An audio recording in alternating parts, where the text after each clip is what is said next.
Hi everyone. Infertility यानी कि बच्चा ना होना बहुत ही मेजर प्रॉब्लम है हमारी कंट्री में। हमारी कंट्री में 100 में से 20 यानी कि 20% कपल्स को ये प्रॉब्लम है कि उनको बच्चा नहीं हो रहा है। बहुत तरह तरह की प्रॉब्लम्स होती हैं जिसकी वजह से बच्चा नहीं होता है, या तो मेल में प्रॉब्लम है या फीमेल में प्रॉब्लम है। आज हम बात करेंगे क्या क्या परेशानियां होती हैं जिसकी वजह से कपल को बच्चा नहीं होता है, और परत नली बच्चा यानी कि आईवीएफ के बारे में जो मिथ्स है, जो गलत धारणाएं सोसाइटी में फैली हुई है, उसको हम कैसे बस्ट करेंगे। और एंड में मैं आपको बताऊंगी एक ऐसा सेंटर जो कि बहुत ही ट्रस्टवर्दी है, उसको आप एंड तक जरूर सुनिएगा क्योंकि मैं उसका पूरा एड्रेस आपको बताने वाली हूँ।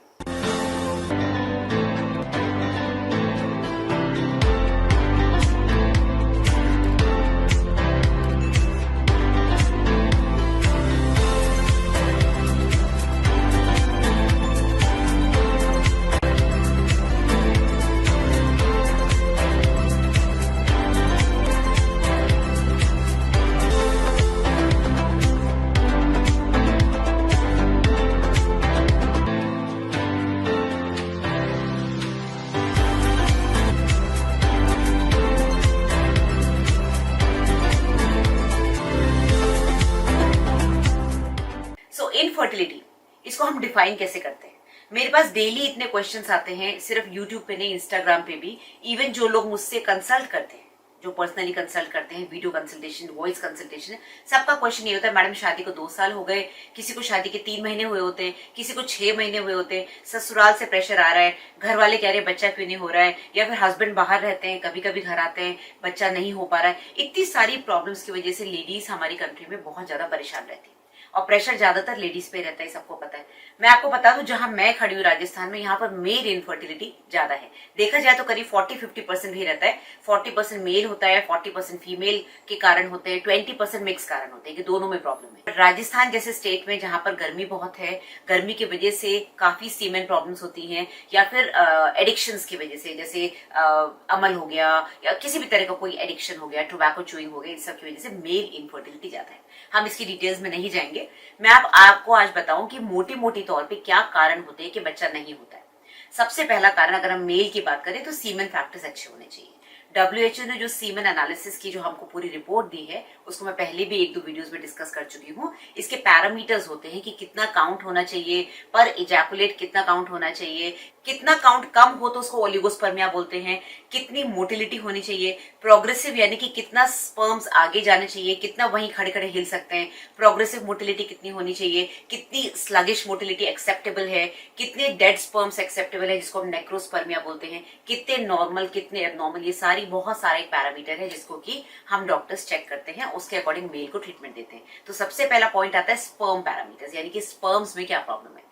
सेकेंड फैक्टर आता है कॉइटल फैक्टर्स, यानी कि ड्यूरिंग सेक्सुअल एक्टिविटी जो प्रॉपर डिपोजिशन होता है सीमेन और स्पर्म का, वो कहां पर हो रहा है, वो बच्चेदानी के मुंह के पास यानी कि सर्विक्स के पास हो रहा है कि नहीं। थर्ड पार्ट आता है कि सर्विक्स के अंदर कोई ऐसी इम्यूनोलॉजिकल प्रॉब्लम्स ना हो, कोई एंटीबॉडीज ना हो जो कि स्पर्म्स को फिनिश कर रही हो, खत्म कर रही हो। ठीक है, तो जो स्पर्म्स विजाना से सर्विक्स के अंदर, यूट्रस के अंदर जाते हैं, उनके अंदर कुछ चेंजेस आते हैं।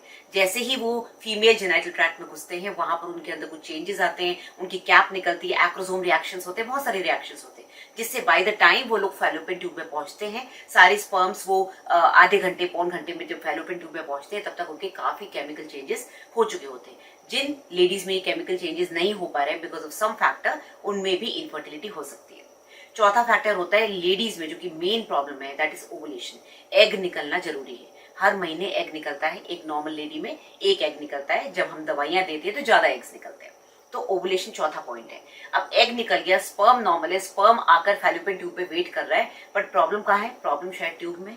ट्यूब पकड़ ही नहीं रही उस ओवम को। ट्यूब अगर अंडे को नहीं पकड़ेगी, अंदर की तरफ पुश नहीं करेगी, तो स्पर्म्स और एग्स कैसे मिलेंगे। तो ये हो गया ट्यूबल फैक्टर, पांचवा पॉइंट। छठा पॉइंट होता है कि फर्टिलाइजेशन प्रॉपर नहीं हो रहा है, यानी कि दोनों का इंटरेक्शन प्रॉपर नहीं है। स्पर्म्स और एग्स दोनों पास पास है, बट दोनों में या तो क्वालिटी खराब है, या तो एज ज्यादा है मेल या फीमेल की, या फिर कुछ और प्रॉब्लम है जिसकी वजह से फर्टिलाइजेशन प्रॉपरली नहीं हो रहा है। अब सातवां फैक्टर, 6 फैक्टर हो गए। जब ये फर्टिलाइज हो गए, अब इनको लुढ़क के वापस यूट्रस में आना है। इस समय वापस ट्यूब का काम होता है। शुरू में तो उसने एग को कैप्चर किया, अब उसने 3-4 दिन उस बच्चे को जो बन गया ट्यूब के अंदर, उसको डेवलप कराया, उसको नाइडेशन दिया, उसको फूड दिया, उसके बाद इसको फिसल के यूट्रस के अंदर आना हो जाए। यूट्रस के अंदर फिसल के आता है तो उस समय इम्प्लांटेशन अच्छा होना चाहिए, यानी कि यूट्रस के अंदर जो दीवार है जिसको हम एंडोमेट्रियम बोलते हैं, उसके अंदर प्रॉपर एक एनवायरनमेंट होना चाहिए जिसके अंदर की वो फर्टिलाइज जाइगोट अंदर घुस जाए। तो 7वां फैक्टर हो गया प्लांटेशन प्रॉब्लम, यानी कि यूट्रस की लाइनिंग सही नहीं है। और 8वां फैक्टर होता है कि सब कुछ सही हो गया, फर्टिलाइज हो गया, इम्प्लांट हो गया, लेकिन यूट्रस ने उसको बाहर फेंक दिया, यानी कि एलपीडी यानी कि लूटियल फेज डिफेक्ट है, यानी कि अंदर हार्मोनल प्रॉब्लम है। जैसे पीसीओडी पेशेंट्स में मिसकैरेज बड़े कॉमन होते हैं क्योंकि उनके अंदर प्रोजेस्टेरोन की कमी होती है, ईस्ट्रोजन बहुत हाई होता है, ओवुलेशन प्रॉपर होता नहीं, कॉर्पस लूटियम जो बाद में बनता है वो प्रॉपर प्रोजेस्टेरोन नहीं बनाता। तो ये 8 फैक्टर इंपॉर्टेंट है इनफर्टिलिटी के। अब आते हैं आज के टॉपिक पे कि हम आईवीएफ की तरफ क्यों जा रहे हैं आजकल। मैं आपको बता दूं, इंडिया में जैसे कि मैंने बताया 20% कपल्स, 100 में से 20 ऐसे हैं जिनको बच्चा नहीं हो रहा। मैं पेशेंट्स को बोलती हूँ कम से कम 1-1.5 साल तक आप ट्राई करिए, स्पेशली अगर आपकी एज 35 से कम है। लेडीज की एज इसमें बहुत इंपॉर्टेंट होती है, मेल्स की एज इतनी इंपॉर्टेंट नहीं होती है। मेल्स के अंदर 60-70 साल तक स्पर्म्स अच्छे खासे बनते हैं, उसके बाद उनकी क्वालिटी खराब होनी शुरू होती है, बट 80 साल का आदमी भी अच्छे खासे स्पर्म्स बना सकता है। फीमेल्स में 30-35 के बाद एग्स की क्वालिटी भी खराब होती है और एएमएच यानी कि जो फॉलिकल काउंट है एग्स का वो खत्म होने लगता है। 40-45 के बाद वो धीरे धीरे बिल्कुल खत्म हो जाता है, 50 पे मेनोपॉज आ जाता है। ये एक एवरेज बता रही हूँ। तो लेडीज की एज बहुत इंपॉर्टेंट है। हमारी कंट्री में या तो आजकल लेट शादियां हो रही, इस वजह से ज्यादा प्रॉब्लम हो रही है, या फिर ये कह लो टेंशन बहुत ज्यादा है, इतना प्रेशर है ससुराल का, घर वालों का, दूसरों को देख के टेंशन होती है, डिप्रेशन होता है, बच्चा हो गया हमको नहीं हो रहा है, या हस्बैंड बाहर काम करते हैं, वो सोचते हैं 1-2 महीने के लिए घर आए, उसी में बच्चा ठहर जाना चाहिए। तो ये बहुत गलत धारणा है, क्योंकि 1-1.5 साल तक जब तक कपल साथ नहीं रहता, बिना किसी टेंशन के, बिना कुछ यूज करे, जैसे कॉन्डोम्स यूज नहीं कर रहे, उसके बाद अगर बच्चा नहीं हो रहा है तो हम कहते हैं भाई आप आइए और चेकअप कराइए। चेकअप पहले क्यों नहीं करते? क्योंकि चेकअप करते ही पेशेंट्स को टेंशन शुरू हो जाती है। कपल्स को लगता है पैसा खर्च हो रहा है, बार बार डॉक्टर बुला रहे हैं, इतनी जांचें कर रहे हैं, बच्चा नहीं हो रहा, घर वालों को क्या जवाब देंगे, बार बार जा रहे हैं, फॉलिकुलर मॉनिटरिंग हो रही है, हर बार इतना खर्चा हो रहा है, बच्चा नहीं हो रहा। वो स्ट्रेस फैक्टर आपका बढ़ जाता है, उस स्ट्रेस फैक्टर की वजह से आपको बच्चा और नहीं होता, ओवुलेशन प्रॉपर नहीं होता। तो इस कारण से हम हमेशा बोलते हैं कि 1-1.5 साल निकल जाए तब डॉक्टर के पास आओ। अगर आप 35 के ऊपर है, फीमेल 35 के ऊपर है, तो सिर्फ 6 महीने ट्राई करिए, उसके बाद डॉक्टर के पास जाइए। अब ART यानी कि आर्टिफिशियल रिप्रोडक्टिव टेक्निक, जिसमें कि IUI भी आता है, IVF भी आता है, IVF ICSI भी आता है, ये सब आजकल क्यों इतने इंपॉर्टेंट है? पहली बात तो बहुत से लोग इनके बारे में पता ही नहीं है। अब जैसे मैंने बताया 20% कपल्स को ये प्रॉब्लम है, जिसमें से 25%, इन 20% में से 25% यानी कि 4 में से 1 को IVF की जरूरत पड़ती है, बट वो आते क्यों नहीं है? एक तो फाइनेंशियल फैक्टर की कॉस्टली बहुत है, ये तो एक बहुत बड़ा मिथ है। मैं आपको बता दूं कॉस्टली है, डेफिनेटली है, लेकिन एक बार जो पूरी मशीन, जो उसकी इंफ्रास्ट्रक्चर होता है वो बहुत कॉस्टली होता है, करोड़ों का उसका इन्वेस्टमेंट होता है। तो एक बार अगर आप खर्चा कर रहे हैं 1.5 से 2 लाख की साइकिल पे, उसके बाद आपके पास बहुत सारे तरीके हैं जिससे कि आप खूब सारे एम्ब्रियो बना के उसको फ्रीज कर सके। फ्रीज कर देंगे तो आपको नेक्स्ट टाइम उन दवाइयों का खर्चा नहीं लगेगा, सिर्फ उस एम्ब्रियो को थॉ करके आपके यूट्रस के अंदर वापस डालना है। ठीक है, कॉस्ट मैंने माना है, लेकिन ये कॉस्ट उतनी ही है, सालों से चली आ रही है। पहले भी 1.5-2 लाख था, अभी भी 1.5-2 लाख है, बल्कि थोड़ा सा कम ही हो गया है, क्योंकि IVF सेंटर्स थोड़े बढ़ गए, थोड़ी मशीनरी डॉक्टर्स जो खरीद रहे हैं, भले उसकी कॉस्ट कम नहीं हो, लेकिन इनपुट पेशेंट्स का बढ़ गया, तो इस तरह से डॉक्टर्स ने अपनी फीस थोड़ी कम कर दी है। पर उस हिसाब से अगर आप देखें तो आपकी इनकम बढ़ चुकी है। हर इंसान जो पहले 10,000 कमाता था, वो 50,000, वैल्यू ऑफ रुपी जो था वो आप देख रहे चेंज हो रहा है। तो IVF का जो कॉस्ट है वो उतना ही है, लोगों की इनकम बढ़ गई है, लोगों के सोर्सेज ऑफ इनकम बढ़ गए, तो उस हिसाब से इतना बड़ा हवा ना बनाए कि बहुत महंगा होता है। सक्सेस रेट भी 25 से 30%, कभी कभी 50%, 60% भी होता है, डिपेंडिंग की पेशेंट का एक क्वालिटी क्या है, पेशेंट कितनी एज पे आई है, उसके और क्या प्रॉब्लम्स है। ठीक है, तो कॉस्ट फैक्टर इतना कोई मेजर फैक्टर नहीं है। सेकेंड जो मिथ है कि बहुत दर्द होता है, दर्द नहीं होता है, इसमें इंजेक्शंस लगते हैं जो कि आपको नॉर्मली फॉलिकुलर मॉनिटरिंग से पहले हम लगाते हैं, राइट? जरूरी नहीं कि IVF में लगे, बहुत सारे पेशेंट्स को बिना IVF के भी इंजेक्शंस लगते हैं, तो इंजेक्शन का दर्द तो कुछ खास होता नहीं है। फिर वो जो हम अंदर से एग निकालते हैं, जब आपकी फॉलिकुलर मॉनिटरिंग होती है तो अंदर एक नीडल डाल के विजाना से एग निकालते हैं, उस समय आपको बेहोश किया जाता है, तो आपको पता ही नहीं चलता। जब आपको फर्टिलाइजेशन करने के बाद, यानी कि एग और स्पर्म को मिलाने के बाद 3-4 दिन बाद जब यूट्रस में बच्चा डालते हैं, तो वो भी 5-10 मिनट का प्रोसीजर होता है। जैसे आपको लिटा के बस अंदर एक IUI करते हैं, बिल्कुल वैसा ही प्रोसीजर होता है, उसमें कोई बेहोश होने की जरूरत नहीं है। आपका हॉस्पिटल स्टे बहुत ज्यादा नहीं होता, आप जहां जिस सेंटर में करा रहे हैं आपको 2 या 3 बार बुलाया जाएगा, बस इतना सा काम होता है। तो आपका आना जाना रहना ऐसा कुछ भी नहीं कि बहुत कॉस्टली है या बहुत पेनफुल प्रोसीजर है, ऐसा कुछ भी नहीं है। तीसरा मिथ होता है कि ये जो बच्चे होते हैं, क्योंकि इसमें एग और स्पर्म को बाहर हैंडल करते हैं, यूट्रस के बाहर, बॉडी के बाहर उनको लैब में बनाते हैं, तो उनके अंदर प्रॉब्लम्स आती हैं। ये बहुत सारी धारणाएं थी। पहले डॉक्टर्स ने उस पर खूब रिसर्च करी कि कहीं बच्चे एबनॉर्मल तो नहीं पैदा होंगे, तो ये भी बिल्कुल नलीफाई हो गया। बच्चे एबनॉर्मल नहीं पैदा होते, बच्चे नॉर्मल ही पैदा होते हैं। जो भी हम हैंडलिंग करते हैं, या तो एम्ब्रियो बनेगा या फिर नहीं बनेगा। एबनॉर्मल नहीं होगा कि लूला लंगड़ा हो गया या उसको कोई प्रॉब्लम होगी। ठीक है। चौथा मिथ क्या होता है? चौथा मिथ होता है कि भाई सेंटर्स में स्पर्म और एग चेंज कर देते हैं। ऐसा नहीं है। अगर आप अच्छे सेंटर में जाएंगे जिसमें इंफ्रास्ट्रक्चर अच्छा है, जो एक अच्छी लोकेलिटी में है, बिल्कुल भी शेडी एनवायरनमेंट नहीं है, सब कुछ क्लीन है, सब कुछ आपको ब्लैक एंड व्हाइट पेपर पे लिख के दिया है, तो आप बाद में बच्चे का डीएनए टेस्ट भी तो करा सकते हो देखने के लिए कि भाई वो माँ और बाप उसके वही है कि नहीं, जेनेटिक कहीं अंदर कोई चेंजेस तो नहीं आ गए, कहीं आईवीएफ सेंटर ने कुछ गड़बड़ तो नहीं कर दी। तो आपके पास पूरे तरीके हैं ये सब चेक करने की। कोई भी डॉक्टर, कोई भी सेंटर इतना बड़ा गलत स्टेप नहीं लेगा।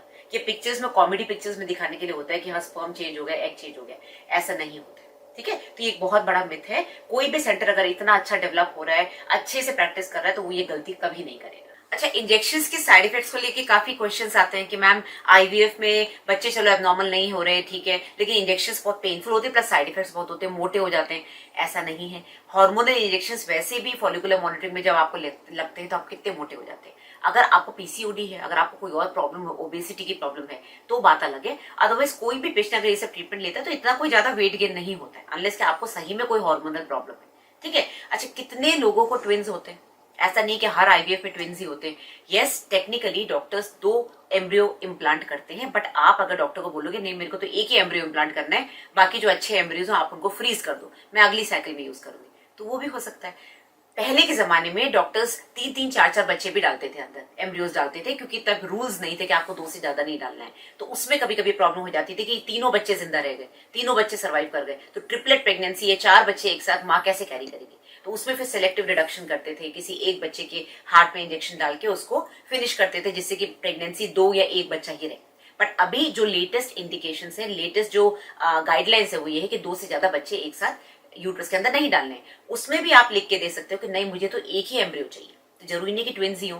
देन मोस्ट इंपॉर्टेंट जो एक धारणा है कि हर आईवीएफ प्रेगनेंसी में नॉर्मल डिलीवरी नहीं होगी, सिजेरियन होगा। ऐसा नहीं है। मैंने काफी नॉर्मल डिलीवरी कराई है जो आईवीएफ करा कर आए। पेशेंट के ऊपर डिपेंड करता है, डॉक्टर के ऊपर डिपेंड करता है, और आपके कंडीशन पे डिपेंड करता है, आप कितना दर्द सहन कर रहे हैं, कोई कॉम्प्लिकेशन तो नहीं है। तो बहुत सारी प्रेगनेंसीज नॉर्मल डिलीवरी में जाती हैं, और बहुत सारे पेशेंट्स, ध्यान से सुनिएगा, नॉर्मली कंसीव कर जाते हैं। बहुत सारे पेशेंट्स आईवीएफ एक बार बच्चा हो गया उसके बाद कई बार उनकी साइकिल अपने आप सही हो जाती है, उनकी मशीन अपने आप तेज हो जाती है, और वो अपने आप कंसीव कर जाते हैं। तो ये भी बहुत गलत धारणा है कि हर आईवीएफ प्रेगनेंसी के बाद नेक्स्ट बच्चा भी आईवीएफ ही होगा, अनलेस की कोई ऐसी प्रॉब्लम थी जिसमें कि जैसे मेल प्रॉब्लम है, स्पर्म प्रॉब्लम है तो वो ठीक नहीं हो रही है, या फिर ट्यूबल प्रॉब्लम है, ट्यूब्स ही नहीं काम कर रही है, तो ऐसे केस में बार बार आईवीएफ कराना पड़ता है। बट अगर कोई प्रॉब्लम नहीं है, अनएक्सप्लेन्ड इनफर्टिलिटी है, तो कई बार एक आईवीएफ के बाद नॉर्मली कंसीव हो जाता है। ठीक है। तो आई होप आज का जो वीडियो है आपको ये सारे मिथ्स जो आपके दिमाग में चलते हैं कि भाई आईवीएफ नहीं कराना है, ये प्रॉब्लम, उससे आप बाहर निकले होंगे। अब मैं बता दूं जिस सेंटर के बारे में आपको बताने वाली थी, मैंने बोला था लास्ट तक वीडियो सुनना।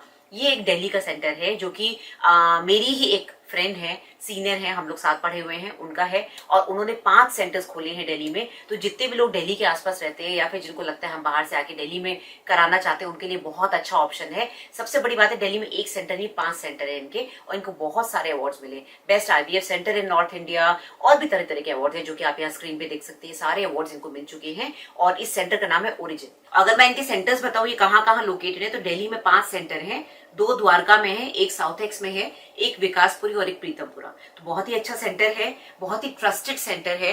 आप यहाँ जाएंगे तो डेफिनेटली आप मेरा नाम, मेरा रेफरेंस ले सकते हैं, और रेफरेंस लेने से डेफिनेटली आपको कुछ ना कुछ डिस्काउंट भी मिलेगा। और क्योंकि ट्रस्टेड सेंटर है तो बिल्कुल बेझिझक जाइए। प्रॉपर इंफ्रास्ट्रक्चर है, round the clock 24 hours embryologist है, डॉक्टर्स बहुत अच्छी नॉलेज रखते हैं, इतने अवार्ड जीते हैं तो ऐसे नहीं जीते हैं, और इंफ्रास्ट्रक्चर बहुत अच्छा, लेटेस्ट मशीनरी, ये बहुत इंपॉर्टेंट है। जैसे कि मैंने बताया इस सेंटर के 5 ब्रांचेस हैं ऑल ओवर दिल्ली, पीतमपुरा, विकासपुरी, द्वारका और साउथ एक्स। इन्होंने तरह तरह के अवार्ड्स जीते हैं, नेशनल फर्टिलिटी अवार्ड्स जीते हैं, जैसे कि best IVF clinic in India, most integrated IVF team है इनकी, हॉल ऑफ फेम जीता है, बेस्ट IVF सेंटर है, डॉक्टर रश्मि शर्मा इसकी ओनर हैं, इस पूरी चेन ऑफ जो IVF सेंटर्स हैं। इन्होंने 8,000 से भी ज़्यादा सक्सेसफुल IVF प्रेगनेंसीज दी हैं।